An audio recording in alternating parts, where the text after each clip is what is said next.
এই সামনে দিয়ে আমরা এন্ট্রি করেছি। ঠান্ডা এতক্ষণ ছিল না, এখন একটুখানি যেহেতু ইভিনিং, দুপুরবেলাতে অতটা গরম লাগছিল। এখন চতুর্দিকে এত গাছপালা, পাহাড়, ছোট ছোট পাহাড় আছে বলে একটুখানি ঠান্ডা আসছে। ওদিকে বসতি একদম নেই বললেই চলে। এই রুমটাতে আমাদের দুটো রুমের মধ্যে এই রুমটাতে আমরা আছি। আর একটা রুমে রয়েছে আমাদের দেওরা। এখানে দোলনা রয়েছে। এত সুন্দর পরিবেশটা, এত সুন্দর, মানে কি বলবো বন্ধুরা। বেলপাহাড়িতে চলে এসেছি আমরা,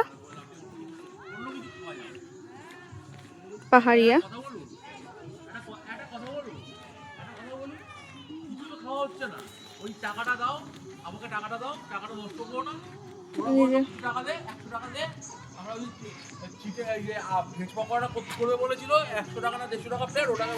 এখানটাতে যেটা বড় পাহাড়,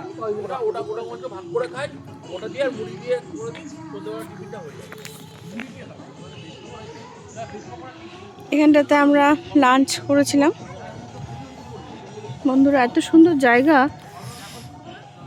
বেশি ঘিঞ্জি না। কেউ যদি একা কেউ আসো একটু টাইম কাটানোর জন্য, তার সেই জন্য খুব ভালো একটা মানে সুন্দর একটা মুহূর্ত কাটাতে পারবে তারা হানিমুনের জন্য।